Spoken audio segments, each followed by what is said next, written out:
हम लोग देखिए यहाँ पे कॉस्ट ऑफ एक्सीडेंट देख चुके थे। अब हम लोग यहाँ से आगे देखेंगे और एक छोटा सा टॉपिक है जो उसको कवर कर लेंगे, उसके बाद प्रिवेंशन ऑफ एक्सीडेंट पे हम लोग चलेंगे। ठीक है, एक ट्रैप है वो। ठीक है, ओके, थैंक यू। देखिए ये हो गया था, आगे चलते हैं। आज हम लोग कुछ क्वेश्चन भी करेंगे, मजा आएगा जब क्वेश्चन करते जाएंगे तो हमें समझ में आएगा क्या हम लोग जो पढ़े हैं वो बना पा रहे हैं कि नहीं। तो पहला एक छोटा टॉपिक है, उसको हम लोग कवर कर लेते हैं। एक इंटरनल कंसेप्ट है सेफ्टी का, जो विद इन एम्प्लॉय और मैनेजमेंट रिस्पॉन्सिबिलिटी रहती है, ये फ्रेम करते हैं, यही से सब कुछ करते हैं। ये इसको हम लोग ट्रैप करते हैं। इसका full form take responsibility in accident prevention. तो ठीक है, यहाँ पे एक चीज मैं आपको बता देना चाहता हूँ कि लास्ट बार जो एग्जाम हुआ था ना, कुछ क्वेश्चन ऐसा था जो डायरेक्ट फुल फॉर्म भी पूछा हुआ था।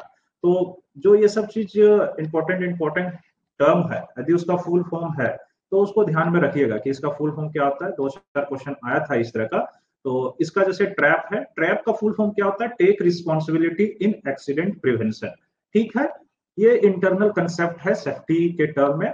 एम्प्लॉय और मैनेजमेंट इसको किस तरह एक कोई भी एक्सीडेंट को प्रिवेंट करने के लिए इस तरह हम लोग एक इंटरनल स्टेप है जो हम लोग अवॉइड कर सकते हैं एक्सीडेंट को। तो देखिए ट्रैप क्या है? Trap is a safety concept where employees and management proactively identify and address workplace hazards. ये वाला पॉइंट काफी इंपॉर्टेंट है। देखिए, proactively identify and address workplace hazards. ठीक है, ये वाला कंसेप्ट ही इसका यही है कि इस कंसेप्ट में क्या होता है कि employ and management both identify and address workplace hazards. यदि कोई एसोसिएटेड हजार्ड्स है या उसको फील हो रहा है कि यहाँ पे हजार्ड्स हो सकता है, तो इसको आइडेंटिफाई करना, यही मेन इसका कंसेप्ट है, गोल है इसका ट्रैप का। ठीक है, proactively identify and address workplace hazards और ट्रैप। यहाँ ट्रैप कहने का मतलब यही है, हजार्ड्स। ठीक है, इसको शॉर्ट फॉर्म में ट्रैप कहते हैं, इसी का ये फुल फॉर्म है। ट्रैप मतलब हजार्ड्स की बात कर रहा है, कोई भी एक पोटेंशियल सोर्स ऑफ हार्म। ठीक है, to prevent accident before they occur rather than just reacting to them after the fact। मतलब नॉर्मली क्या होता है कि हम लोग कभी नियर मिस हुआ या तो कुछ हजार्ड्स हुआ, पोटेंशियल सोर्स ऑफ हार्म है, हम लोग उसको इग्नोर कर देते हैं। और जब एक्सीडेंट होता है तो सारे जितने भी मैनेजमेंट हो, वर्कर हो या फिर कंट्रोलिंग अथॉरिटी हो या फिर कह सकते हैं उसमें गवर्नमेंट भी इन्वॉल्व हो जाती है, एक्टिवली रिएक्ट करने लगते हैं।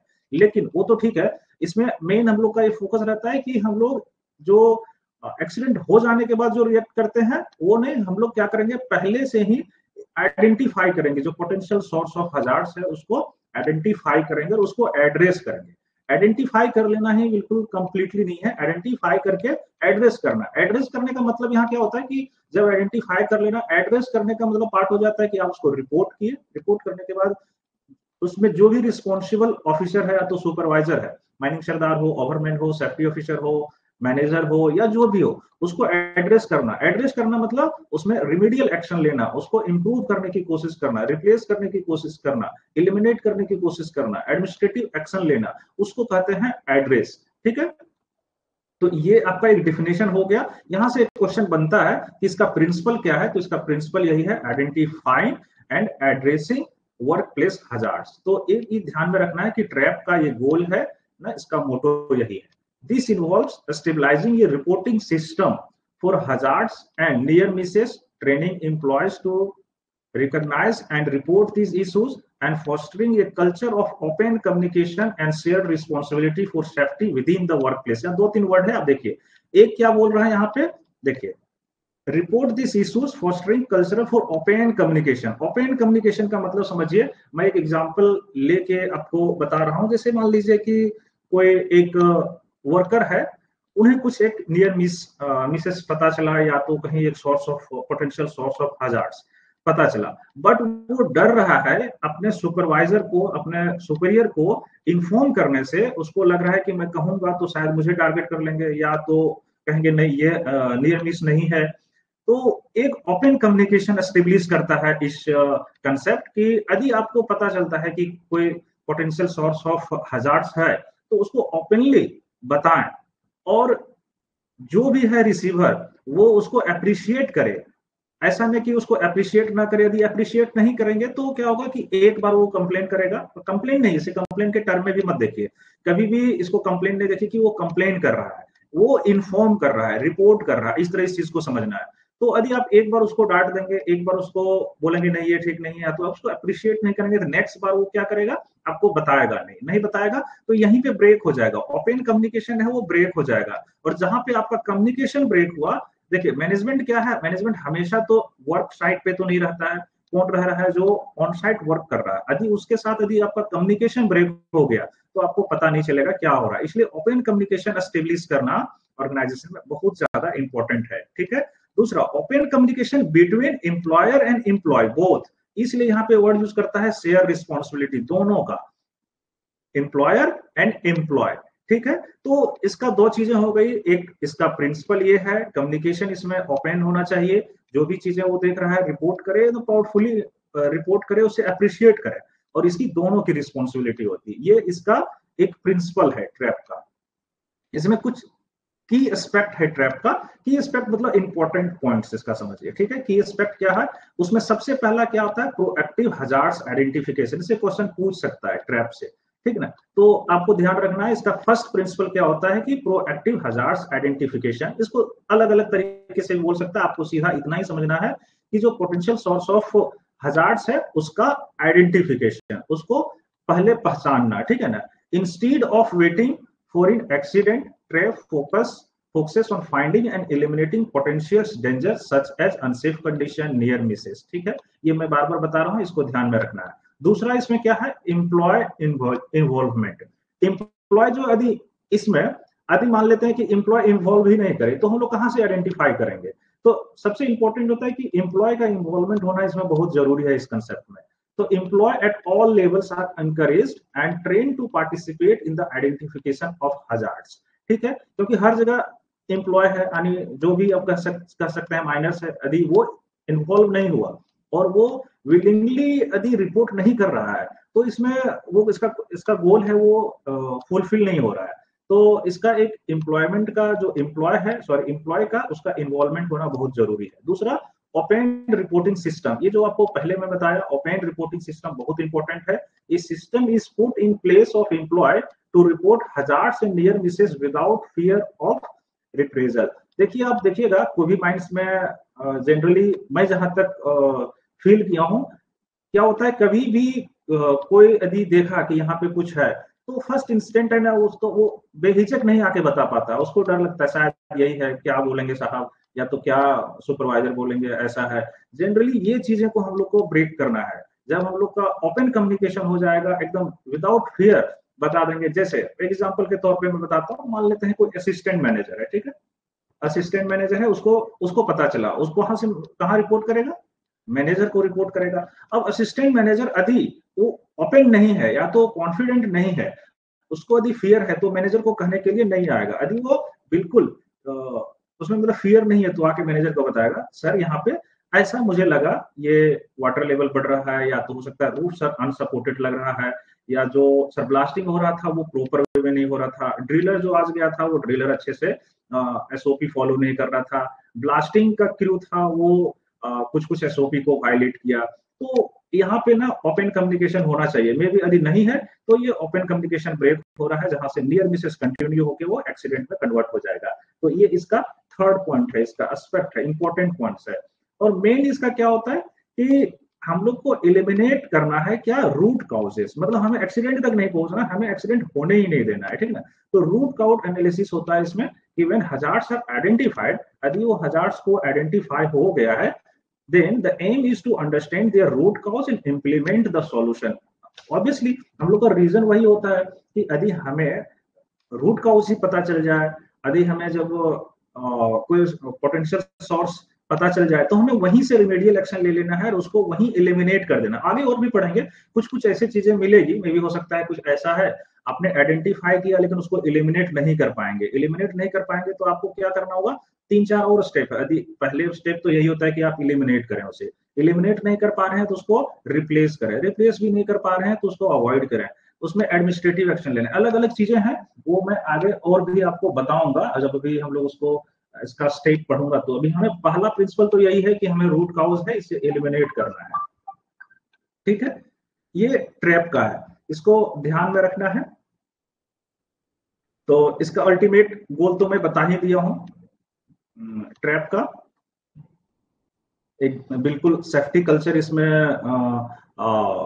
प्रोड्यूस होता है, डेवलप होता है, और ये कंटिन्यूअस है, कंटिन्यूअस इंप्रूवमेंट करते रहना पड़ेगा। ऐसे एक दिन का वर्क नहीं है कि मतलब कल्चर टाइप का है। एक आपको सेफ्टी कल्चर डेवलप करना होगा, यदि एक दिन ही कर लिए तो नहीं होगा, ये रेगुलर बेसिस पे और ऑल लेवल। ऐसा नहीं है कि सिर्फ आप हम कहते हैं कि जो वर्कमैन है वही करे, नहीं, इसका ऑल लेवल इसमें इन्वॉल्वमेंट होना चाहिए, तभी ये हो पाएगा। ठीक है, तभी ये वर्क प्लेस सेफ्टी है जो इंप्रूव हो पाएगा। तो ये एक ट्रैप का था, जो ट्रैप का एक सिंपल इतना ही क्वेश्चन आता है। इसका एक दो क्वेश्चन मैं फ्रेम किया हूं, अभी इस क्लास के लास्ट में बताऊंगा अभी। अब यहाँ से इंपॉर्टेंट एक टॉपिक है माइन एक्सीडेंट प्रिवेंशन। हम लोग क्लासिफिकेशन ऑफ माइंस पढ़ लिए थे, काउजेस पढ़ लिए थे, और मेथड्स भी पढ़ लिए थे। ये सब तीन चीजें हो गया था, क्लासिफिकेशन, काउजेस, और एक हम लोग पढ़ लिए थे क्लासिफिकेशन और काउजेस, ये सब हो गया था। अभी हम लोग अभी ट्रैप पढ़ लिए। अब माइन एक्सीडेंट प्रिवेंशन पढ़ेंगे कि कैसे प्रिवेंट कर सकते हैं। कुछ कुछ इसके बारे में तो जब डिस्कशन कर रहा था तो किया ही हूं कि कैसे किया सकता है। जैसे मोटा मोटी कह सकते हैं कि जो भी रूल्स रेगुलेशंस है उसको अच्छे से एडहेयर करेंगे, प्रोटेक्टिव मेजर्स लेंगे, एसओपी फॉलो करेंगे, ये तो ठीक है। लेकिन इसमें हम लोग को डिटेल में पढ़ना है कि इसका प्रिवेंशन कैसे कैसे होता है। विथ एग्जांपल मैं भी बताने का कोशिश करूंगा। और कुछ कुछ क्वेश्चन, जैसे देखिए इसमें क्वेश्चन आएगा ना, तो जानते तो सब है कि इसे प्रिवेंट करना है, लेकिन जो पॉइंट बाय पॉइंट है ना उसको समझना बहुत ज्यादा इंपॉर्टेंट है। यदि वो नहीं समझेंगे तो क्वेश्चन मिस हो जाएगा। इसलिए माइंड्स में काम कर रहे हैं तो ऑब्वियसली हम लोग समझ रहे हैं कि इसका क्लासिफिकेशन ये है, इसका प्रिवेंटिव एक्शन ये हो सकता है। लेकिन वहाँ क्वेश्चन जो आता है थोड़ा सा आजकल डीजीएमएस डीप जाने लग गया है, तो हम लोग उसी तरह क्वेश्चन भी देखेंगे, उसी तरह पढ़ने की भी कोशिश करेंगे। इसलिए इसका पीपीटी भी बनाया हूँ, थोड़ा सा डीप कोशिश किया हूँ कि बनाने का। तो जो preventive action on mind safety है ना, सबसे पहला जो होता है कि कहते हैं ना कि डिजायर टू प्रिवेंट, मतलब दिल में होना चाहिए। यदि हमें एक आ गया कि नहीं, एक डिजायर है प्रिवेंट करना है कुछ भी काम करने के लिए ना, यदि आपको कहीं ट्रेवल करना है या तो कुछ वर्क को परफॉर्म करना है, कुछ भी करना है, तो आपको सबसे पहले ना डिजायर होना चाहिए, जिसको हम लोग एकदम बिल्कुल कहते हैं ना कि एक मन में वैसा फीलिंग आना चाहिए, तभी वो काम कर पाएंगे। यदि कोई आप पे प्रेशर कर रहा है, आप पे कोई रूल इम्पोज कर रहा है, लेकिन यदि आपके मन में ही वैसा नहीं है तो आप वो काम को 100% परफॉर्म नहीं कर पाएंगे। तो पहला पॉइंट यही होता है, इसलिए मैं इसको पहला पॉइंट रखा हूं, डिजायर टू प्रिवेंट। आपके मन में इच्छा होना चाहिए ये प्रिवेंट करने के लिए। तो ये मन का इच्छा मतलब क्या है, एक आपका माइंडसेट होना चाहिए। यदि आपका बिहेवियर ही ठीक ना हो, अनसेफ बिहेवियर हो, तो मैं कितनों भी उस पर कुछ भी कहूँ, उसको कितनों एसओपी दूं, कितनों भी सीओपी दूं, कितनों भी उसको प्रोसीजर बताऊं, डीजीएमएस का रूल्स बताऊं, कुछ भी उस पर पनिशमेंट दो, लेकिन वो नहीं करेगा। उसका एक डिजायर होना चाहिए। वो कैसे होगा, ये सेल्फ डेवलप्ड है, उसको उस इन्वायरमेंट में रखना होगा, उसको उस तरह ट्रेन करना होगा, तो उसका माइंडसेट है ना वो डेवलप हो। तो सबसे फर्स्ट पॉइंट क्या होता है, माइंडसेट, है ना। तो माइंडसेट यदि डेवलप हो गया तो वहीं से आपका प्रिवेंटिव एक्शन स्टार्ट हो जाता है। तो इसमें क्या कहता है माइंडसेट में, safety begins with the intention to prevent injury before they happen. ठीक है, आपका पहले एक इंटेंशन होना चाहिए कि हाँ हमें इसे प्रिवेंट करना है, रोकना है, नहीं होने देना है। ठीक है, तो एक इंटेंशन डेवलप होना चाहिए, इंट्यूशन डेवलप हो किसी भी वर्कर्स में, कोई भी लेवल का हो, जो लाइनमैन है, जो मतलब साइड पे काम कर रहा है, उसमें इंटेंशन होना चाहिए। तो पहला होता है माइंडसेट फर्स्ट। उसके बाद क्या होता है, प्रोएक्टिव कल्चर्स। यदि माइंडसेट होगा, अब मान लेते हैं कि एक माइंड है उसमें 300 वर्कर्स काम कर रहा है, और सारे का माइंडसेट ये डेवलप हो गया है कि हमें सेफ रहना है, माइंड को सेफ रखना है, तो ऑब्वियसली एक कल्चर डेवलप हो जाएगा। हर कोई अपना सेल्फ रिस्पॉन्सिबिलिटी जो सेल्फ रिस्पॉन्सिबिलिटी समझेगा कि नहीं, मेरा रिस्पॉन्सिबिलिटी है माइंड्स को सेफ रखना है, जीरो एक्सीडेंट करना है, प्रिवेंट करना है ना। तो दूसरा पॉइंट आ जाता है proactive culture. When your organisation adopt a zero accident goal, employ naturally stay more alert and responsible. Obviously यदि उसका माइंडसेट बन गया, हमने कल्चर वैसा डेवलप कर दिया, तो वो एक्सीडेंट को प्रिवेंट करने के लिए सेल्फ अवेयर है, वो खुद चाहेगा, हमें कुछ इंपोज करने की उसकी जरूरत नहीं है। तो प्रोएक्टिव कल्चर होना चाहिए। उसके बाद एक रिपल इफेक्ट है। इसमें क्या है कि collective communication to safety reduces not only major accident but also minor. मतलब एक रिपल इफेक्ट, मतलब कह सकते हो ना कि धीरे धीरे धीरे धीरे धीरे धीरे वो ऐसा कल्चर डेवलप हो जाएगा कि एक कल्चर ऐसा है कि हर कुछ आएगा, हर हर लोगों का जो भी वहां काम कर रहा है उसका इंटेंशन ही ऐसा बन गया है, कभी नियर मिस हुआ कुछ भी हुआ तो रिपोर्ट करना, अपने आप में सेल्फ अवेयर रहना, जो भी एसओपी दिया गया है उसको फॉलो करना, यदि नहीं फॉलो कर रहा है तो दूसरा फॉलो नहीं कर रहा है तो उसको बताना, ड्यूटी ऑफ केयर को एकदम बखूबी फॉलो करना। तो एक वो इफेक्ट धीरे धीरे बढ़ते जाता है। ठीक है, तो ये पहला होता है डिजायर टू प्रिवेंट। जैसे यहाँ पे एक क्वेश्चन भी है, मैं अपने से बनाया हूँ, क्वेश्चन को देखिए क्या है कि which of the following best reflect the principle of desire to prevent in mind safety. पहला ऑप्शन क्या है, reacting immediately after in accident. ये होगा? बिल्कुल नहीं होगा। हम लोग का तो प्रिंसिपल यही है कि हमें पहले ही उसको प्रिवेंट करना है, एक्सीडेंट हो जाएगा तो उसके बाद क्या करेंगे, है ना। तो दूसरा क्या है, eliminating hazards only when identified by the inspector। ऐसा नहीं, इंस्पेक्टर तो बहुत दूर की बात है, इंस्पेक्टर पहले तो हम ही लोग को आइडेंटिफाई करना है, ठीक ना। इंस्पेक्टर कब आता है, जब उसे लगता है कि ऐसा यहाँ पे एक्सीडेंट होने वाला है, उसे कुछ कंप्लेंट गया या तो हो गया तब। ठीक है, developing a proactive culture and zero accident mindset. D क्या है, encouraging shortcuts to faster production. Obviously ये नहीं हो सकता, ये भी नहीं हो सकता, ये भी नहीं हो सकता। इसमें देखिए बिल्कुल एकदम फिट बैठ रहा है। डेवलपिंग ये प्रोएक्टिव कल्चर, वही हम लोग बात कर रहे थे कि एक ऐसा कल्चर डेवलप हो विथ ये जीरो एक्सीडेंट माइंडसेट। यदि वैसा माइंडसेट डेवलप हो जाए सारे माइंड वर्कर के साथ, तो ऑब्वियसली जितने भी चीजें हैं स्टार्टिंग में ही हम लोग उसका रूट काउज को आइडेंटिफाई कर लेंगे। मेन तो हम लोग का गोल ही है आइडेंटिफाई करना। तो इसका डिजायर टू प्रिवेंट का जो प्रिंसिपल है यही है, प्रोएक्टिव कल्चर डेवलप करना with A zero accident mindset. ठीक है, तो ये क्वेश्चन कितना इजी था। इसी तरह का क्वेश्चन बन सकता है, मतलब देखने में बहुत छोटा लग रहा है लेकिन आपको ऐसा घुमा के दे सकता है। तो यदि आपका कंसेप्ट इसमें क्लियर है तो आप बहुत आराम से बना सकते हैं।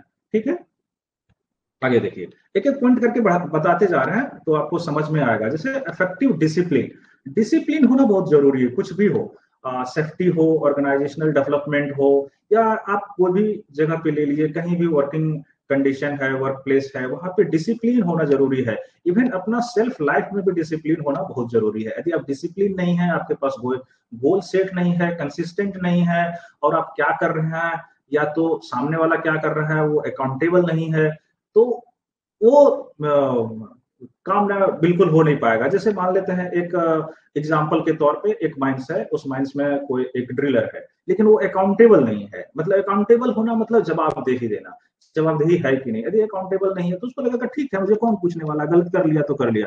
लेकिन अकाउंटेबल होना बहुत जरूरी है।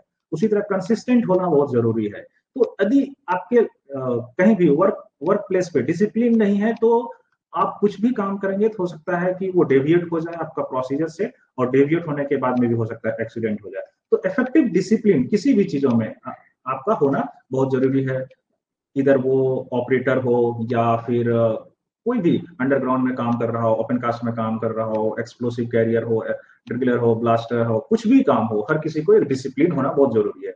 तो इसमें क्या बोलता है कि consistency, following safety rules strictly ensures that standards are maintain. Obviously consistent रहना पड़ेगा, जो भी सेफ्टी रूल्स है उसको स्ट्रिक्टली फॉलो करना पड़ेगा और मेंटेन करना पड़ेगा। Accountability, discipline help identify unsafe behaviour and correct it immediately. यदि आप अकाउंटेबल हैं तो ऑब्वियसली आप उस डिसिप्लिन में रहेंगे, क्योंकि आपको पता है कि मुझे जवाब देना होगा, उसे आइडेंटिफाई करेंगे और उसको करेक्ट भी करेंगे। अकाउंटेबल है तो आप करेक्ट भी करेंगे। यदि अकाउंटेबल नहीं रहेंगे तो आपको लगेगा चलो मुझे कोई पूछने वाला नहीं है, कोई मुझे मेरे पे कोई डिसिप्लिनरी एक्शन नहीं हो सकता। लेकिन हाँ, यदि अकाउंटेबल है तो आप उसे करेक्ट करेंगे। तो अकाउंटेबल होना बहुत जरूरी है, कंसिस्टेंट होना बहुत जरूरी है ना। और इसमें मैनेजमेंट का भी रोल बहुत ज्यादा हो जाता है डिसिप्लिन में।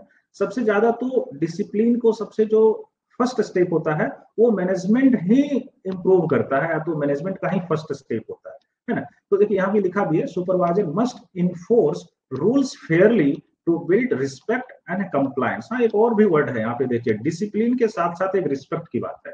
देखिए कभी भी आपके पास बहुत सारा रूल्स है, रेगुलेशंस है, सब कुछ है, आप सिर्फ कंप्लायंस के साथ नहीं चल सकते हैं। कंप्लायंस कहने का मतलब क्या होता है, जैसे डीजीएमएस का कुछ सर्कुलर आया कि ये आपको टर्म्स एंड कंडीशन है जो फॉलो करना है, लेकिन आप सिर्फ कहेंगे कि मुझे कंप्लायंस करना है, तो नहीं हो पाएगा कंप्लायंस, क्योंकि कंप्लायंस करने वाला कौन है, वर्कर है।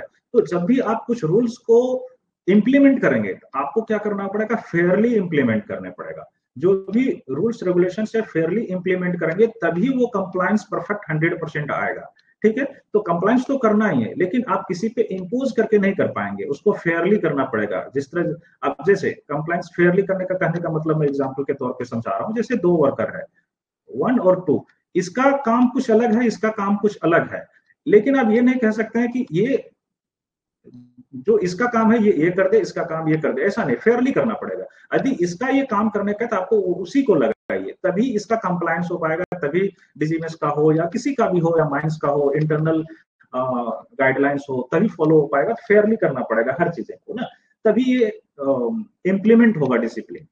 नहीं तो एक एक बार क्या होगा, रस्ट क्रिएट हो जाएगा, है ना। ये माइंडसेट के बारे में तो पढ़ा ही दिया है, जैसे अवेयरनेस हो गया, उसमें ट्रेनिंग देंगे तभी उसका माइंडसेट आएगा। ऐसा अपने अपने आप तो माइंडसेट नहीं आना है, ट्रेनिंग देना है, उसको अवेयरनेस फैलाना है। ठीक है, तो धीरे धीरे उसका माइंडसेट चेंज होगा। ठीक, इस पर बहुत ज्यादा नहीं जाते हैं। अब एक यहाँ पे देखिए, एक लाइन सुपरवाइजर है, ये टर्म आप लोग सुने होंगे, ऐसे नहीं सुने होंगे तो जब माइंड मैनेजमेंट पढ़ेंगे तो शायद मुझे लग रहा है उसमें आप पढ़े होंगे।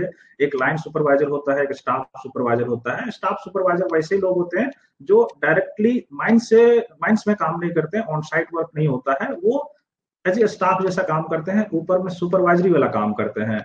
जैसे आप मान लीजिए कि ऑफिस में काम है, उसको हम लोग स्टाफ ऑफिसर कहते हैं। लेकिन लाइन सुपरवाइजर क्या है कि जो डायरेक्टली इन्वॉल्व है फील्ड में, उसे हम लोग लाइन सुपरवाइजर कहते हैं। ठीक है, मैनेजमेंट में इसका पढ़ेंगे, मैनेजमेंट का एक पार्ट भी है ये, लाइन लाइन मैन और स्टाफ मैन करके देखेंगे वहां पे। ठीक है, तो इसमें देखिए लाइन सुपरवाइजर में क्या है कि फर्स्ट लाइन ऑफ डिफेंस, मतलब supervisors are closest to the workforce and operation. Obviously यही होता है जो लाइनमैन, जैसे लाइनमैन में किसको कह सकते हैं, जैसे मैनेजर हो गया, सेक्रेटरी ऑफिसर हो गया, असिस्टेंट मैनेजर हो गया, ऐसे लोग हैं जो एकदम क्लोजली में है। ठीक है, क्लोजली कॉन्टेक्ट में है। 1 मिनट।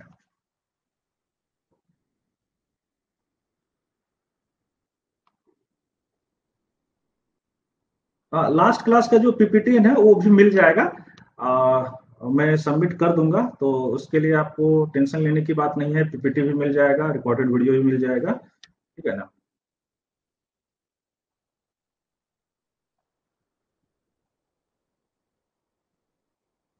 ठीक है,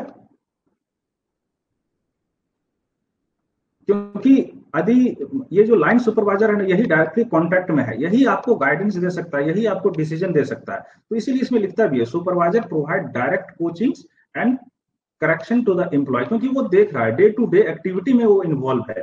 तो लाइन सुपरवाइजर का काफी इंपॉर्टेंट इसमें रोल होता है, कोई भी माइंड एक्सीडेंट को प्रिवेंशन में। ठीक है, यहाँ पे एक आप देखिए, इसका शेयर रिस्पॉन्सिबिलिटी के बारे में मैं बताया भी था आपको कि एक अंदर में ही आपका एक कॉन्शियसनेस में होना चाहिए कि ये शेयर्ड रिस्पॉन्सिबिलिटी है। जैसे safety is not just management job, every workers play a role. तो आपके अंदर में, जहन में ये होना चाहिए कि मेरा भी काम है, मैनेजमेंट को भी होना चाहिए कि मेरा भी काम है। तो ये शेयर रिस्पॉन्सिबिलिटी है। उसी तरह ऑनरशिप में employ should feel responsible for their own and coworker safety. जैसे कोई ऑनरशिप है और उसमें वो एक रिस्पॉन्सिबिलिटी होनी चाहिए कि ऐसा नहीं हो कि ठीक है, जैसे एक्सीडेंट हुआ तो यदि एम्प्लॉय ये समझे ठीक है एक एक्सीडेंट हुआ है ना, जो भी होगा देखा जाएगा, लेकिन नहीं, वो नहीं, उसको उस तरह नहीं सोचना है। एम्प्लॉय को वो फील करना है कि जो काम करने वाला है वो अपना है, उसका सेफ्टी अपना सेफ्टी है, यदि उसका सेफ्टी होगा तभी मेरा प्रोडक्शन होगा। तो वो एक सेंस ऑफ रिस्पॉन्सिबिलिटी होना बहुत जरूरी है। ठीक है ना। तो कंटिन्यूअस री होना चाहिए। जैसे जो भी चीजें हैं आपको री करने का मतलब, जैसे टूल बॉक्स टॉक हो गया, जैसे हम लोग करते भी सेफ्टी टॉक करते हैं, या फिर हम लोग कोई आप देखेंगे माइंस के आसपास आपको कुछ पोस्टर मिल जाएगा, दीवार पे लिखा हुआ रहेगा, कुछ कोट लिखा रहेगा। तो ये कंटिन्यूअस आपको करते रहना पड़ेगा, तभी लोगों के में वो माइंडसेट डेवलप होगा। ठीक है।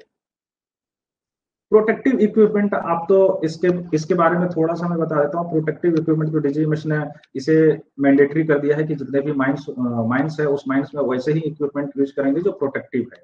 ठीक है, वो फ्लेम से प्रोटेक्टिव हो, हीट से प्रोटेक्टिव हो, और भी चीजें से जैसे भी हो प्रोटेक्टिव हो तभी आप यूज कर सकते हैं। तो प्रोटेक्टिव इक्विपमेंट क्या करता है, ये प्रिवेंट भी करता है एक्सीडेंट को। कैसे करता है, जैसे मान लेते हैं कि कोई आपने ऐसा इक्विपमेंट यूज कर रहे हो, वहां पे आप प्रोटेक्टिव लगा के रखे हुए, तो क्या होगा, एक्सीडेंट मतलब हजार्ड्स के डायरेक्टली कांटेक्ट में आप नहीं हो, तो वो क्या होगा, ऑब्वियसली वो आपका एक्सीडेंट से प्रिवेंट कर रहा है। जैसे बैरियर अगेंस्ट हजार्ड्स, बैरियर मतलब आपको एक दूसरे से अलग कर दे रहा है। जैसे आप हेलमेट्स पहन लिए, ग्लव्स पहन लिए, गॉगल्स पहन लिए, मास्क पहन लिए, ये क्या कर रहा है, डायरेक्टली कॉन्टैक्ट से आपको डायरेक्ट कॉन्टैक्ट में आने नहीं दे रहा है। तो ऑब्वियसली डायरेक्ट कॉन्टैक्ट में क्या नहीं आएंगे तो क्या होगा, आपका रिस्क है जो एक्सीडेंट का वो ऑब्वियसली मिनिमाइज हो जाएगा। कुछ भी चीजें हैं उसको आपको प्रॉपरली यूज करना पड़ेगा, जितने भी इक्विपमेंट है उसको प्रॉपरली यूज करेंगे, प्रॉपरली यूज नहीं करेंगे कुछ भी डेविएशन होगा, एक्सीडेंट होगा। तो ये लिखता भी है, equipment must be use correctly and consistently. ठीक है, उसी तरह मेंटेनेंस। अब जैसे मान लेते हैं कोई HEMM है ना, उस HEMM का मेंटेनेंस नहीं कर रहे हैं, मेंटेनेंस नहीं कर रहे हैं तो ऑब्वियसली क्या होगा, एक दिन के बाद ब्रेक डाउन हो जाएगा। ब्रेक डाउन होने के बाद में भी हो सकता है कहीं कुछ फॉल्टी हो जाए, इलेक्ट्रिसिटी के टर्म में फॉल्टी हो जाए, मैकेनिकल के टर्म में फॉल्टी हो जाए, और वो फॉल्ट होने के कारण कुछ एक्सीडेंट हो जाए। ठीक है, मान लेते हैं कि हो सकता है कोई किसी का ब्रेक फेल हो गया, और कुछ जैसे रियर विजन है वो ब्रेक हो गया, रियर विजन नहीं आ रहा है तो एक्सीडेंट हो सकता है। तो आपको प्रॉपर मेंटेन करते रखना पड़ेगा। तो इस तरह की जो चीजें हैं वो आपको एक ओवरऑल क्या कर रहा है, प्रिवेंट कर रहा है एक्सीडेंट होने से। दूसरा कि कुछ कुछ इक्विपमेंट वैसे हैं जो आपको एग्जैक्टली वैसे टाइप का वर्क में आपको फीड करना पड़ेगा, इसलिए क्या, equipment fit for the purpose, मतलब right tools for the job, मतलब right tools for the right job, ऐसे होना पड़ेगा। कुछ जैसे इंस्पेक्शन हो रहा है, सर्टिफिकेशन हो रहा है, फिटनेस हो रहा है, वो सब देखना पड़ेगा। Regular checks ensure machines and tools remain safe for uses, वैसे करते रहना पड़ेगा। प्रॉपर इक्विपमेंट है उसका प्रॉपर यूज है कि नहीं, प्रॉपर प्लेस पे यूज है कि नहीं, ये सब क्या कर रहा है, आप ऐसा करेंगे तो आप अपना एक्सीडेंट को प्रिवेंट कर रहे हैं, वहां से आपका एक्सीडेंट होगा नहीं। ठीक है, दूसरा एक self regulatory and goal setting, ये इंपॉर्टेंट होता है। सेल्फ रेगुलेटरी मतलब खुद से आप अपने आप को रेगुलेट कर रहे हैं। जैसे सेल्फ क्या होता है, ए safety system that runs on A self discipline rather than constant supervision. जैसे ये बहुत इंपॉर्टेंट लाइन है, इसको समझने की कोशिश कीजिए। सेफ्टी के टर्म में क्या बोल रहा है कि कोई भी सिस्टम है, सेफ्टी सिस्टम जो है वो सेल्फ डिसिप्लिन पे ही रन कर सकता है रेदर देन कांस्टेंट सुपरविजन। ये मैं कई बार डिस्कस भी कर चुका हूँ। मैं कितनों भी कोई भी सुपरवाइजर कितनों भी आपको रूल्स बता सकता है, गाइडेंस दे सकता है, बट यदि आप सेल्फ डिसिप्लिन नहीं है तो आप ये मतलब एक कल्चर, सेफ्टी कल्चर डेवलप नहीं कर पाएंगे। तो सेफ्टी सिस्टम जो है वो सेल्फ डिसिप्लिन चीज है कि आप अपने में जो भी काम कर रहे हैं वर्क प्लेस पे, उसे एक सेल्फ डिसिप्लिन होना पड़ेगा रेदर देन कांस्टेंट सुपरविजन की आप एक्सपेक्ट कर रहे हैं कि सुपरवाइजर या फिर इंस्ट्रक्टर या फिर आपके ऊपर का जो भी है वो आपको इंस्ट्रक्ट करेगा तभी आप ये वाला चीजें फॉलो करेंगे, जो भी चीजें हैं गाइडलाइन है वो फॉलो करेंगे। तो ऐसा नहीं, आपको सेल्फ डिसिप्लिन और सेल्फ अवेयर होना बहुत जरूरी है ना। खुद से ही आपको एक पर्सनल गोल सेट करना पड़ेगा, हाँ मैं इस तरह होना है। वो आपको मतलब जब आप उस तरह सेट करेंगे तो आपको ऐसा ही फील होगा कि नहीं मुझे अब इस तरह का नहीं करना है, जो SOP है उसको फॉलो करना है। तो है ना, इंपॉर्टेंस है इसका। Employ set personal and team safety goals which boost accountability. ठीक है, जैसे एग्जांपल के तौर पे यहाँ पे मैं लिख भी दिया हूँ, जैसे workers voluntary reporting hazards and suggesting improvement instead of waiting for management instruction। ये ज्यादातर होता है, इसलिए मैं एग्जांपल भी उसी तरह लिया हूं कि आपको वॉलेंट्री रिपोर्ट करना पड़ेगा। कोई भी आपने पोटेंशियल सोर्स ऑफ हजार्ड्स देखे हैं तो आप वेट नहीं करें कि कोई आपको बोलेगा कि आप जाइए उस जगह पे इंस्पेक्ट करके आइए तो मुझे बताइए। आप गए हैं, आपको दिखा है, तो वॉलेंट्री उसको रिपोर्ट करें उस हजार्ड्स को। और यदि आपके अनुसार से कुछ सजेस्टिव मेजर्स लग रहा है, सजेस्टिव इंप्रूवमेंट लग रहा है, तो आप सजेस्ट भी करें। जरूरी नहीं है कि वो जो आप सजेशन दिए हैं वही उसका अल्टीमेट सॉल्यूशन हो सकता है, या तो मैनेजमेंट उसी को एक्सेप्ट कर लेंगे सॉल्यूशन के लिए।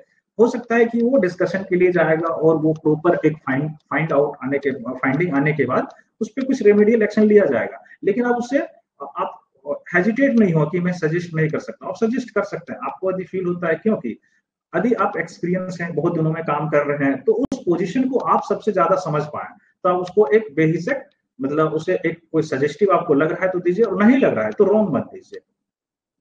ठीक है, उसके बाद ये होता है control work environment. Control work environment मतलब क्या है कि the workplace must be kept safe by regulating conditions like temperature, ventilation, noise and cleanness. देखिए ये सब चीजें तो रेगुलेशन में अपना भरा हुआ है, टेम्परेचर, वेंटिलेशन, नॉइज, ये सब कितना होना चाहिए, क्या रेगुलेशंस है, वेंटिलेशन कितना होना चाहिए, ऑक्सीजन कितना होना चाहिए, और भी हार्मफुल गैसेस किस तरह होना चाहिए।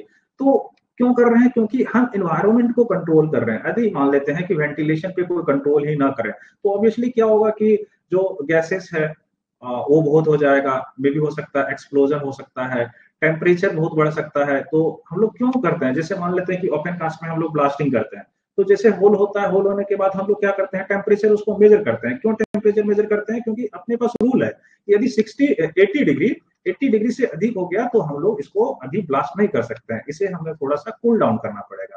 तो क्या आपको एक कंडीशन, जो कंट्रोल कंडीशन है ना, वो डेवलप करना पड़ेगा। जैसे आपको एक नॉइज की बात कर लेते हैं, जैसे अभी कोई ऐसी, तो मैं भी कोई माइंस में गया नहीं जहाँ पे बहुत ज्यादा नॉइज हो, लेकिन आप इसको देखेंगे कोई फैक्ट्री में बहुत ज्यादा नॉइज होता है तो आपको क्या होगा, प्रोटेक्टिव इक्विपमेंट यूज करना पड़ेगा। जैसे नॉइज में आपको कोई एयरबड्स देगा, उस आपकी जो साउंड की इंटेंसिटी के अकॉर्डिंग देगी, उसको पहन के जा सकते हैं। यदि नहीं पहन के जा सकते तो क्या हो सकता है आपका जो ये सॉरी ये नॉइज बोल रहे हैं ना, ईयर का बात कर रहे हैं, ईयर का बात कर रहे हैं, नॉइज है ना। तो आप उस तरह यूज कर सकते हैं, तभी आप उसका एक कंट्रोल इन्वायरमेंट तैयार करेंगे, तभी एक्सीडेंट को प्रिवेंट करेंगे। ठीक है, नॉइज, तो नॉइज के लिए वही है। उस तरह की कोई माइंस में आप लोग गए होंगे, बहुत ज्यादा नॉइज है और आपको प्रोटेक्टिव में भी, मुझे लगता है टाटा स्टील का कोई माइंस है, किसी ने बता रहा था मुझे, तो आप देख सकते हैं कि वहां पे शायद देता है। कोल इंडिया में तो शायद मैं नहीं गया हूँ कोई माइंस ऐसा जहाँ पे प्रोटेक्टिव कुछ काम के लिए देता है। ठीक है, इसका इंपॉर्टेंस क्या है कि यदि आप कंट्रोल इन्वायरमेंट में रहते हैं तो कंट्रोल इन्वायरमेंट क्या करता है, आपको रिड्यूस करता है स्ट्रेसेस, फटीग, हजार्ड्स। तो इस तरह का करने से आपका क्या होगा कि जब अब इस तरह रहेंगे, कंट्रोल इन्वायरमेंट में रहेंगे, तो ऑब्वियसली क्या होगा, स्ट्रेस नहीं होगा, फटीग नहीं होगा, तो पोटेंशियल सोर्स ऑफ हजार्ड्स भी होगा नहीं। आप वहीं पे उस कंडीशन में काम कर रहे हैं जो होने की चांसेस कम है। बट यदि आप कंट्रोल नहीं करते हैं तो फिटिंग हो गया, फिटिंग हो गया तो ज्यादातर चांसेस है आप अच्छे से रिस्पॉन्ड नहीं करेंगे, एक्सीडेंट होगा। जैसे मैंने एक एग्जांपल के तौर पे भी लिया हूं, installing exhaust fan in welding area to remove harmful fumes. ठीक है, इस तरह का जैसे आपने कुछ इन्वायरमेंट क्रिएट कर रहे हैं जहां पे एक्सीडेंट हो सकता है। ये वाला टॉपिक बड़ा है, एक बस थोड़ा सा यहाँ पे मैं बताऊंगा, आगे तो और बताऊंगा। रिस्क असेसमेंट जो होता है वो टॉपिक बड़ा है, इसी में बढ़ाऊंगा। Risk assessment and risk control, ये क्या है, एक systematic evaluation of potential risk followed by corrective action. मतलब इसमें एवेल्युएट किया जाता है। रिस्क असेसमेंट मतलब जहाँ पे रिस्क है, कोई एक्सीडेंट होने का रिस्क है, उसको एवेल्युएट करना है। एवेल्युएट करना मतलब असेस करना, ठीक है ना, कि कितना इसमें पोटेंशियल है एक्सीडेंट होने का। ठीक है, तो इसमें क्या करते हैं हम लोग, पहले स्टेप है इसका आइडेंटिफाई हजार्ड्स, पहले आप आइडेंटिफाई करेंगे। Assess the likelihood and severity of the harms, पहले उसका असेस करेंगे, लाइक्लीहुड होने कितना होने का उस पर क्षमता है, सेवेरिटी यदि होता है तो इंटेंसिटी कितना है। उसमें क्या करेंगे, इंप्लीमेंट कंट्रोल मेजर्स, उसमें इंप्लीमेंट करेंगे कोई कंट्रोल मेजर्स आपके अनुसार से, सिचुएशंस के अनुसार से, कैटेगरी के अनुसार से, एक्सीडेंट के अनुसार से आप उसमें कंट्रोल मेजर्स करेंगे। सबसे पहला क्या होता है कंट्रोल मेजर में, इलिमिनेट करने की कोशिश करेंगे। यदि इलिमिनेट हो गया तब तो बिल्कुल सही है, यदि इलिमिनेट हो गया तो आगे एक्सीडेंट नहीं होगा। यदि इलिमिनेट नहीं हो पाया तो आप कुछ सब्स्टिट्यूट कर देंगे। यदि सब्स्टिट्यूट नहीं हो रहा है तो आप कुछ इंजीनियरिंग उसमें ट्राई करेंगे। इससे भी नहीं हो रहा है तो कुछ एडमिनिस्ट्रेटिव करेंगे, एडमिनिस्ट्रेटिव कंट्रोल करेंगे। तो इस तरह करके ये कंट्रोल मेजर्स है, स्टेप बाय स्टेप। जैसे यदि पहले ही स्टेप में आप इलिमिनेट कर दिए कोई सोर्स ऑफ पोटेंशियल है, जैसे एग्जाम्पल के तौर पे मान लेते हैं कोई रूफ है, रूफ अनसपोर्टेड है, ऑब्वियसली अनसपोर्टेड है तो यहाँ पे एक्सीडेंट होने का चांसेस है। तो हम लोग क्या करेंगे, फर्स्ट स्टेप इसको इलिमिनेट करेंगे। तो इसमें इलिमिनेट क्या करेंगे, इसमें सपोर्ट करेंगे। सपोर्ट कर दिए क्या, अब एक्सीडेंट होने का चांसेस कम हो गया, है ना। तो इसी तरह का सब अपने अपने अलग अलग स्टेप है जिससे हम लोग प्रिवेंट कर सकते हैं। जैसे एक एग्जाम्पल के तौर पे भी मैं लिखा हूं, analysing chemical storage risk and installing proper ventilation. ठीक है, इस तरह का एक हम लोग पहले से ही रिस्क असेस कर लिए हैं। प्रॉपर वेंटिलेशन कर दे रहे हैं तो क्या हो रहा है, केमिकल स्टोरेज जहां पे है वहां रिस्क कम हो जाएगा। वर्क कल्चर तो मैं कई बार बता ही चुका हूँ, अनसेफ एक्ट और अनसेफ कंडीशन। ठीक है, एक अच्छा कल्चर डेवलप करना हो ताकि सब अकाउंटेबल हो, सब अवेयर हो, अपने से सब काम करे, सेल्फ डिसिप्लिन हो। ठीक है, कम्युनिकेशन ऑफ वर्किंग पॉलिसी। देखो एक सेल्फ कम्युनिकेशन था, ओपन कम्युनिकेशन था, यहाँ पे क्या communication of working policy. Policy बहुत होता है ना वर्किंग का, वर्क करने का रूल्स रेगुलेशंस है, वर्किंग पॉलिसी का कम्युनिकेशन। जैसे safety policies must be clear, accessible and regularly enforced री, मतलब कोई भी किसी भी चीजों से, जैसे ऑब्वियसली जैसे आप एसएनपी पढ़े आगे है ना, एसएनपी है, अब मान लेते हैं कि एसएनपी क्लियर ही नहीं है, एसएनपी क्लियर नहीं है, क्लियर नहीं है, किसी को समझ में नहीं आ रहा है, तो क्या करेगा वो, इम्प्लीमेंट कर पाएगा, नहीं कर पाएगा। तो कोई भी वर्किंग पॉलिसी हो, सेफ्टी पॉलिसी हो, मस्ट बी क्लियर, बहुत क्लियर होना चाहिए, कंसाइज होना चाहिए, और ताकि एक लोअर लेवल का भी जो वर्कफोर्स है वो उसको समझ सकता है।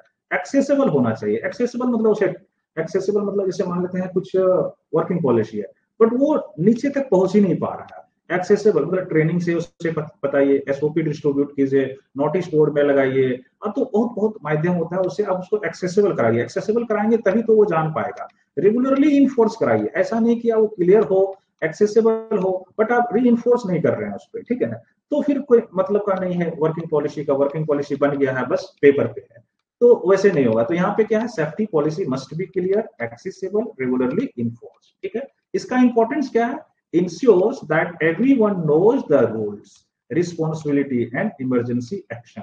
यदि हर कोई रूल्स जान रहा है, रिस्पॉन्सिबिलिटी जान रहा है, उसका इमरजेंसी एक्शन प्लान जान रहा है, तो एक्शन जान रहा है, तो क्या होगा, वो अकाउंटेबल है, वो जान रहा है, अवेयर है, तो इसका कम्युनिकेशन, अच्छा कम्युनिकेशन होने का यही बेनिफिट है। जैसे आप लोग देखते ही होंगे, सेफ्टी टॉक तो देते ही होंगे, जैसे रेगुलर टूल बॉक्स टॉक्स, मतलब सेफ्टी टॉक समझ लिए, सेफ्टी बुलेटिन कुछ पब्लिश हुआ तो आप सबको बांट रहे हैं एक एक एक पेज में, या कहीं दीवार पे कुछ हो रहा है तो आसपास उस पे लगा दे रहे हैं, दीवार पे लिख दे रहे हैं। जैसे आप देख रहे हैं कोई भी माइंस जाएंगे तो आपको टेक 5 का लिखा रहेगा, तो इसमें क्या है, एक वो अपना है कि हमें टेक 5 फॉलो करना है, लिखा हुआ है, कोई भी जाएगा बार बार उसको देखेगा, उसके ध्यान में आएगा, तो वो फॉलो करने चाहेगा, है ना।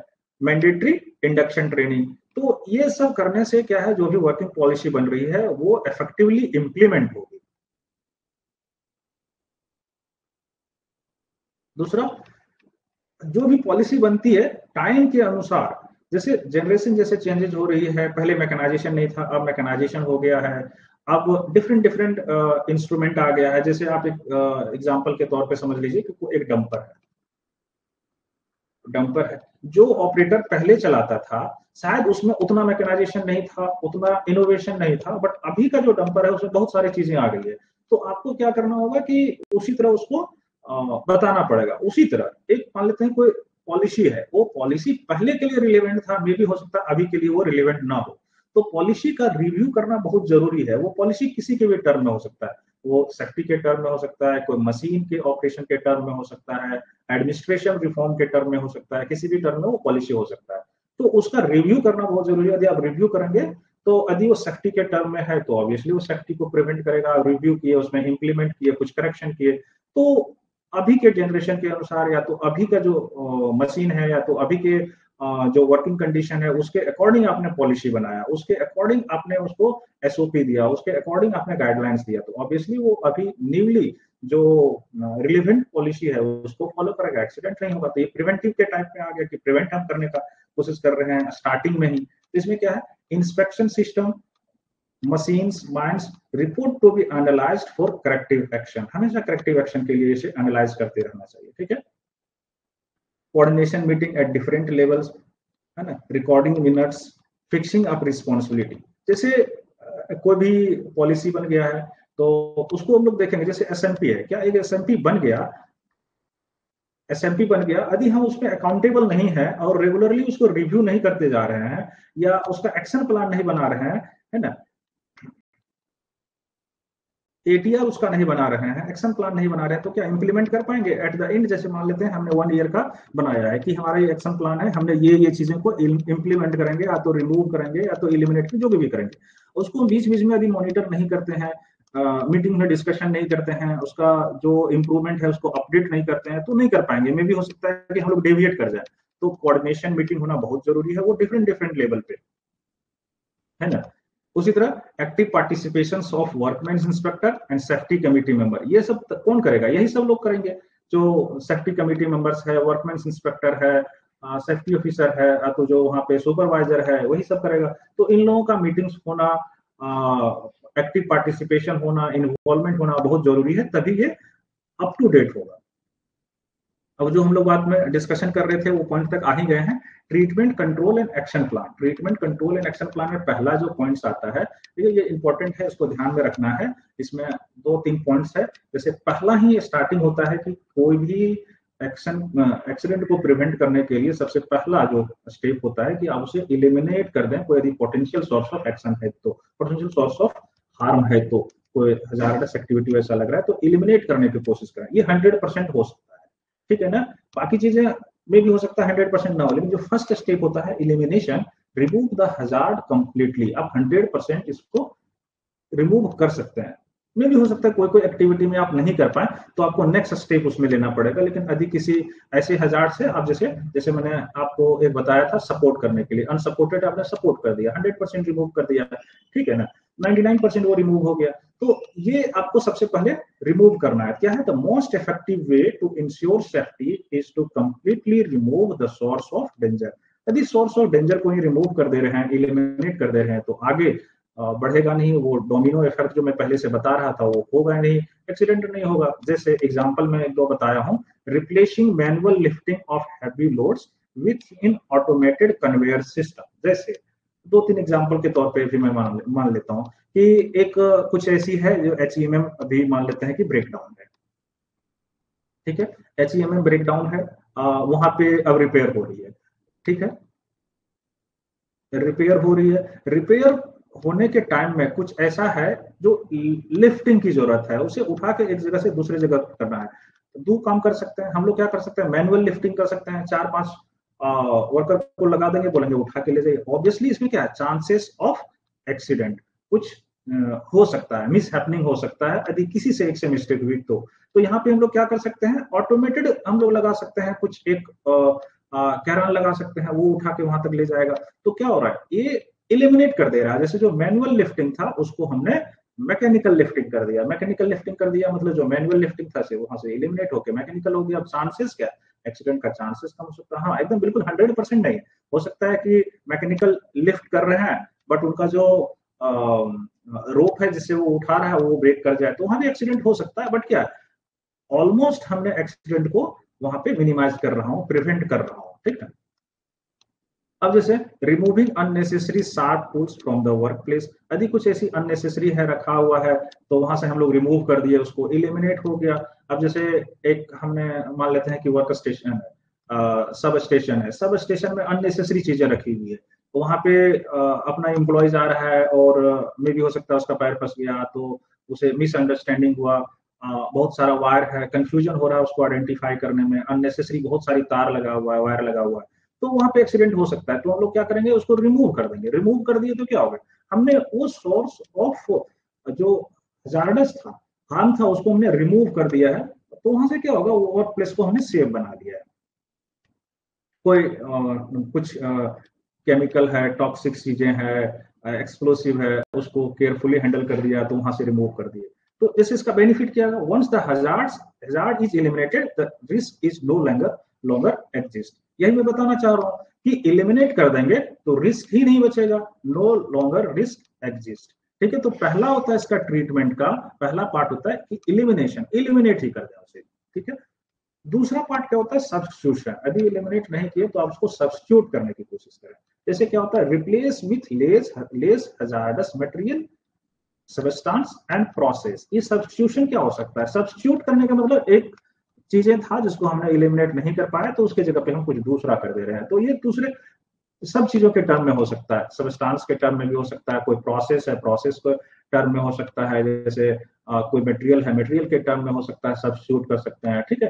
तो दूसरा स्टेप होता है सब्स्टिट्यूशन। देखिए, if elimination is not possible the next step is to reduce the hazards by replacing it with something safer, ठीक है। जैसे एग्जांपल के तौर पे using water based paints instead of solvent based paint. यदि यहाँ पे आपको लग रहा है कि हमको सॉल्वेंट बेस्ड पेंट से दिक्कत हो रही है, या तो हजार्डस हो सकता है, फायर हो सकता है, तो हम लोग वाटर बेस्ड यूज कर सकते हैं। सब्स्टिट्यूटिंग ये नॉइजी मशीन ना, ये नॉइजी मशीन विथ ये क्वाइटर मॉडल, कोई आपको नॉइज से इश्यू हो रहा है तो आपने कोई क्वाइटर मॉडल वाला मशीन वैसा यूज कर दिए, तो हमने सब्स्टिट्यूट कर दिया। हो सकता है हमने उसको एलिमिनेट नहीं कर पा रहा हूँ, लेकिन हमने सब्स्टिट्यूट कर दिया, जिससे एक्सीडेंट का जो पोटेंशियल है वो कम हो जाएगा। जैसे इसका बेनिफिट्स क्या है, reduces the level of risk. Risk तो है इसमें, सब्स्टिट्यूट में क्या है, रिस्क है, बट उसको रिड्यूस कर दे रहा है। Making the environment safer without major process changes. Process को चेंज नहीं कर रहे हैं, बट उसमें कुछ पार्ट को, कुछ प्रोसेस, कुछ मटेरियल को, कुछ सब्सटेंस को चेंज करने से आपका जो एक्सीडेंट होने का प्रोबेबिलिटी है वो रिड्यूस हो जा रहा है। तो ये हो गया सब्स्टिट्यूशन। उसके बाद क्या होता है, सेपरेशन। सेपरेशन क्या होता है, ज्यादातर आप लोग माइंड्स में यूज करते होंगे, देखते हैं कि बहुत सारी चीजें क्या होता है, हजार्ड है। हजार्ड है तो उसको हम लोग क्या करते हैं, उसको एलिमिनेट तो कर नहीं पाएंगे, एलिमिनेट नहीं कर पाएंगे, रिप्लेस होने लायक है ही नहीं, तो उसको हम लोग क्या करते हैं, सेपरेट कर देते हैं, आइसोलेट कर देते हैं। जैसे मान लेते हैं कोई फायर एरिया है, ठीक है, फायर एरिया है, हम लोग क्या उसको रिड्यूस कर, एलिमिनेट करने की कोशिश करेंगे, स्टार्टिंग में एलिमिनेट नहीं हुआ तो हम लोग क्या करेंगे, उसको सेपरेट करने का ये मतलब सब्स्टिट्यूट करने की कोशिश करेंगे। लेकिन फायर है तो फायर को हम लोग सब्स्टिट्यूट क्या करेंगे, वहां तो पॉसिबल नहीं है, तो हम लोग क्या करेंगे, सेपरेट करेंगे, उसको आइसोलेट कर देंगे। ठीक है, तो ये किसी भी चीजों में हो सकता है, मटेरियल में हो सकता है, प्रोसेस में हो सकता है, कोई इवेंट में भी हो सकता है। तो इसको देखिए, इसमें क्या है, keep people away from hazards using distance, barrier and protective measures. कुछ भी आप ऐसा चीजें करें जिससे वो क्या है, आइसोलेट हो जाए, हम लोग डायरेक्ट कॉन्टेक्ट में ना आए। तो ये थर्ड स्टेप हो जाता है, keep people away from hazards using distance, barrier और प्रोटेक्टिव मेजर्स। इसमें क्या, जैसे हम लोग गार्डिंग कर दिया, यूजिंग मशीन्स, गार्ड, शील्ड और कोहर लगा दिए, तो क्या हम लोग डायरेक्ट कॉन्टेक्ट में नहीं जाएंगे, एक्सीडेंट होने की चांसेस कम है।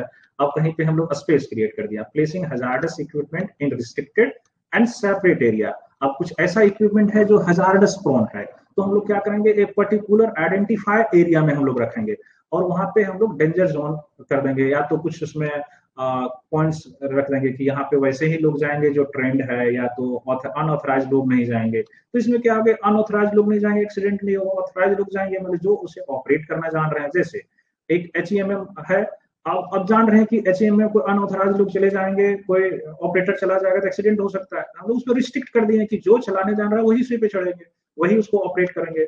उसी तरह time separation, scheduling hazardous activity during off hours when fewer workers are expose. ये टाइम शेड्यूलिंग, स्पेस गार्डिंग, ये सब इंपॉर्टेंट है। टाइम शेड्यूलिंग का एग्जांपल मैं दे रहा हूँ। टाइम शेड्यूलिंग मतलब टाइम सेपरेशन। जैसे आपने कभी ब्लास्टिंग देखते होंगे, ब्लास्टिंग देखते होंगे कोई भी माइंस में ना, 2 बजे से 3 बजे, या तो इसी तरह 4 बजे, इसी के आसपास होता है।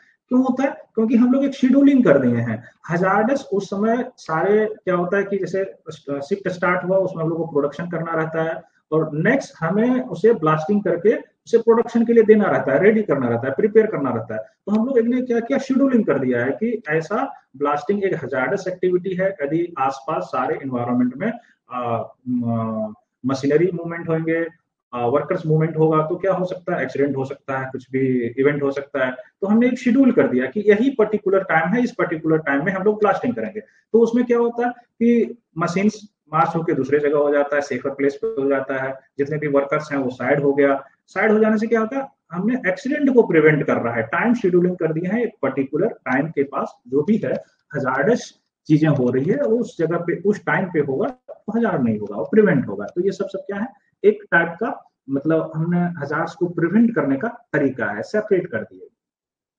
एग्जाम्पल तो बता ही दिया हूँ, जैसे installing fans around high voltage area. तो हाई वोल्टेज कोई एरिया है जहाँ पे वोल्टेज बहुत ज्यादा हाई वोल्टेज है, कुछ इश्यूज हो सकता है, तो हम लोग उसको फैंस कर दिए, लोग वहां तक पहुंचेंगे नहीं, हो सकता है कि वो हाई वोल्टेज वायर है वो टूट के गिर सकता है, ब्रेक होकर गिर सकता है, तो डिफेंसिंग है तो वहां तो कोई जाएगा नहीं, गिरेगा तब भी कोई एक्सीडेंट होगा नहीं। तो इस तरह का एक हम लोग सेपरेशन करेंगे, तो ये डायरेक्टली क्या करता है कि ह्यूमन एक्सपोजर से डिस्कनेक्ट कर देता है, आइसोलेट कर देता है, तो इससे प्रिवेंट होता है हजार्ड। ठीक है ना, चेन इसका ब्रेक हो जाता है। उसके बाद क्या करेंगे, यदि वो भी नहीं होता है तो हम लोग एडमिनिस्ट्रेटिव एक्शन लेते हैं। एडमिनिस्ट्रेटिव क्या होता है, एडजस्टिंग द टाइम और कंडीशंस ऑफ रिस्क। इसमें हम लोग एडजस्ट कर देते हैं। जैसे आप एक ऐसे तौर पे समझ सकते हैं कि कोई एक वर्कर्स है, आपने आप देखा कि वो काम को परफॉर्म नहीं कर रहा है, तो उसको क्या करेंगे, उसको रोटेशन बेसिस पे डाल देंगे। जैसे कोई बहुत देर से काम कर रहा है, मुझे लग रहा है कि वो फिटिक हो गया है, वो काम नहीं कर पाएगा, अच्छा परफॉर्म नहीं करेगा, तो उसको हम लोग रेस्ट दे देंगे, उसके जगह पे किसी दूसरे को देंगे। इसमें क्या होता है, using policies rules and procedure to minimise risk when hazards can not be fully remove.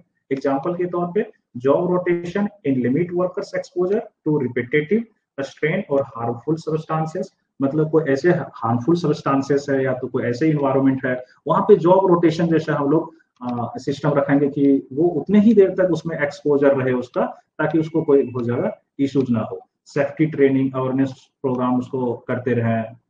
implementing strict works rest schedule in high temperature environment. यदि कोई हाई टेम्परेचर इन्वायरमेंट में काम कर रहा है तो उसको रेस्ट शेड्यूल करें, उसको रेस्ट दें प्रॉपर टाइम पे, क्लियर सिग्नल दें, वार्निंग सिस्टम अच्छा रखें। तो ये एडमिनिस्ट्रेटिव एक्शन ले रहे हैं हम लोग कोई एक्सीडेंट को प्रिवेंट होने से। बेनिफिट्स क्या है, helps control human interaction with hazards through safer practice and routines. तो ये एडमिनिस्ट्रेटिव एक्शन है कि जैसे हम लोग आगे से करते आ रहे हैं, एलिमिनेट नहीं हुआ, तो लास्ट में हम लोग अभी पहुंचे हैं एडमिनिस्ट्रेशन एक्शन पे। ठीक है, अब कुछ क्वेश्चन है, कुछ क्वेश्चन को, दो चार क्वेश्चन हम लोग कोशिश करेंगे कि इसको ले लेने का। जैसे अब देखिएगा, इसमें ध्यान से पढ़िएगा तभी आपको ये सब क्वेश्चन समझ में आएगा, क्योंकि क्रिटिकल क्वेश्चन देता है और more than one question, two options correct होता है। तो इसलिए कभी कभी में भी हो सकता है A B C D all ऐसा रहता है, तो ध्यान देना है, सारे ऑप्शन को पढ़ना है। ठीक है, in the context of effective discipline of mind safety which roles is most critical. यहाँ पे देखिए क्रिटिकल की बात नहीं कर रही है, मोस्ट क्रिटिकल की बात कर रही है कि सबसे ज्यादा इफेक्टिव कौन है, क्रिटिकल कौन है। ऑप्शन पढ़िए, वर्कर्स इनफोर्सिंग डिसिप्लिन अमंग देमसेल्फ। देखिए डिसिप्लिन की बात यदि हो रही है तो ये भी सही है। Supervisor consistently applying safety rules, ये भी सही है। डीजीएमएस इशूइंग सर्कुलर रेगुलरली, देखिए डिसिप्लिन में नहीं आता है, वो एक सर्कुलर इश्यूज कर रहा है टाइम टू टाइम जैसे उसका कंडीशन हो रहा है। फोर्थ ऑप्शन क्या है, कॉन्ट्रैक्टर इंश्योरिंग प्रोडक्टिव टारगेट्स, ये भी नहीं है। दो ऑप्शन को देखिए, दो ऑप्शन रिलेवेंट है, दो ऑप्शन इसका हो सकता है, बट यहाँ क्या पूछ रहा है, मोस्ट क्रिटिकल। मोस्ट क्रिटिकल में हमें एक समझना है, एक इसको चूज करना है। एक में क्या होगा, सबसे ज्यादा जो क्रिटिकल है, supervisor consistently applying safety rules. यदि ये अप्लाई कर रहा है कंसिस्टेंटली तो क्या होगा, सबके बीच में एक इफेक्टिव डिसिप्लिन होता है, इफेक्टिव डिसिप्लिन डेवलप होगा। लेकिन सिर्फ ऐसी यदि आपका इफेक्टिव डिसिप्लिन के बारे में पूछता है तो सुपरवाइजर भी हो सकता है और ये भी क्वेश्चन हो सकता है, इफेक्टिव डिसिप्लिन अमंग देमसेल्फ, यदि सबके एक दूसरे के बीच में डिसिप्लिन है तो भी इस कॉन्टेक्स्ट में हम लोग कर सकते हैं। लेकिन यहाँ पे इस क्वेश्चन के टर्म में यदि मोस्ट क्रिटिकल पूछ रहा है तो ये वाला ऑप्शन होगा, supervisor consistently applying safety rules. दूसरा क्वेश्चन है देखिए कि why are line supervisor consider the first line of defence. First line of defence मतलब जो सबसे शुरुआती दौर पे डिफेंस करता हो, मतलब एक्सीडेंट के लिए, मतलब वो प्रिवेंट करता हो, first line of defence in mines. इसका ऑप्शन देखिए क्या है, they prepare annual safety budget, ऐसा बात नहीं है। यदि क्वेश्चन पढ़िए, why are line supervisor consider the first line of defence in mind safety, they prepare annual safety budget, ऐसा नहीं है ना। They observe and correct unsafe act at the workplace, ये सही है। दे डिजाइन माइनिंग इक्विपमेंट, ये सही नहीं है। They only maintain accident register, ऐसा नहीं है। इसमें सबसे रिलेवेंट कौन है, ये they observe and correct unsafe act at the workplace। इसका क्या, why are line supervisor consider the first line of defense, क्योंकि जो फर्स्ट जो सुपरवाइजर होता है वो डायरेक्टली कॉन्टेक्ट में होता है वर्किंग कंडीशन पे, तो वो क्या करता है, ऑब्जर्व करता है और उसको करेक्ट करता है, अनसेफ एक्ट है उसको करेक्ट करता है। ऑप्शन कौन हो जाएगा correct, D. why are line supervisor consider the first line of defense। इस तरह छोटा छोटा क्वेश्चन है जो आ सकता है। यहाँ पे देखिए बहुत इंपॉर्टेंट है, इसको इससे क्वेश्चन हमेशा आता है ये रिस्क असेसमेंट से। पहला क्या है, क्वेश्चन क्या है, the correct sequence in risk assessment. Correct sequence in risk assessment क्या है, पहला ऑप्शन असेस सेवेरिटी। तो अब सेवेरिटी जब पढ़े थे, सेवेरिटी में क्या हम लोग इंटेंसिटी पता करते हैं उसके, ठीक है। लेकिन करेक्ट सीक्वेंस मतलब फ्रॉम स्टार्टिंग। दूसरा क्या बोल रहा है, आइडेंटिफाई हजार्ड्स को आइडेंटिफाई करना, फिर इंप्लीमेंट कंट्रोल। देखिए ये नहीं सीक्वेंस में नहीं हो रहा है, सबसे पहले क्या होना चाहिए, आपको आइडेंटिफाई करना चाहिए। आइडेंटिफाई कर लिए, उसके बाद आपको उसका सेवेरिटी आइडेंटिफाई करना होगा, सेवेरिटी आइडेंटिफाई हो जाएगा तब आप कंट्रोल में जाएंगे। तो पहला क्या होना चाहिए, ये वाला होना चाहिए, फिर ये वाला होना चाहिए, फिर ये वाला होना चाहिए। देखिए उस तरह का ऑप्शन कौन है, identify hazards, assess severity, implement control, यानी ऑप्शन नंबर क्या हो जाएगा, ये हो जाएगा। एक दो क्वेश्चन और ले लेंगे, उसके बाद क्लास को एंड करेंगे। एक देखिए, which example represents elimination of hazards, कौन सा एग्जाम्पल है जो रिप्रेजेंट्स कर रहा है एलिमिनेशन ऑफ हजार्ड्स का। Substituting solvent based paint with water based paint, क्या ये सही है? हम लोग एलिमिनेशन की बात कर रहे हैं, एलिमिनेशन की बात कर रहे हैं, बट ये क्या बात कर रहा है, सब्स्टिट्यूट करने की, तो ये क्या गलत हो गया। दूसरा क्या, installing machines guard on moving part, ये भी गलत हो गया। यहाँ पे हम लोग एलिमिनेट करने का बात कर रहे हैं, ये क्या कर रहा है, सेपरेशन का बात कर रहा है। दूसरा क्या है, designing process that avoid toxic chemicals, यानी हम लोग ऐसा प्रोसेस को डेवलप कर रहे हैं जो टॉक्सिक गैसेस को अवॉइड कर दे रहा है। अवॉइड कर देना मतलब क्या है, लिंक को ही तोड़ दे रहा है, यानी एलिमिनेट कर दे रहा है। ऑप्शन क्या हो जाएगा, ये सही है। यहाँ पे देखिए डी भी पढ़ देता हूँ, scheduling high risk what during night shift, ये नहीं है, ये हम लोग टाइम शेड्यूलिंग नहीं है, हम लोग टाइम शेड्यूलिंग बाद में पढ़े थे। एलिमिनेट में क्या हो जाएगा, designing process that avoid toxic element, toxic element को यूज ही नहीं कर रहा था, एलिमिनेट कर दिया। करेक्ट ऑप्शन ये है। एक क्वेश्चन और ले लेते हैं, उसके बाद क्लास को एंड करेंगे। देखिए पांचवा क्वेश्चन क्या है, time separation in safety management means, time separation in safety management means क्या होता है, providing more rest period to the workers, scheduling hazardous activity at time of minimum exposure, यही वाला है, हम लोग अभी क्वेश्चन में डिस्कशन भी कर रहे थे, टाइम सेपरेशन वाला, टाइम शेड्यूलिंग वाला। सी में क्या बोल रहा है, separating accident statistics per year, reducing working hours of supervisor, से नहीं है। करेक्ट कौन है, ये है, शेड्यूलिंग हजार्डस एक्टिविटी को, ऐसा एक्टिविटी है उसको हम लोग को ऐसे टाइम में शेड्यूल कर दे रहे हैं जब मिनिमम एक्सपोजर हो, तो scheduling hazardous activity at time of minimum exposure. ठीक है, तो ये पांचवा क्वेश्चन है। और भी दो चार क्वेश्चन है बनाया हूं, उसको मैं कभी और भी क्लास ऐसी होगी तो मैं बताऊंगा। ठीक है, तो ये क्लास को यहीं पे एंड करता हूं, ठीक है ना, थैंक यू।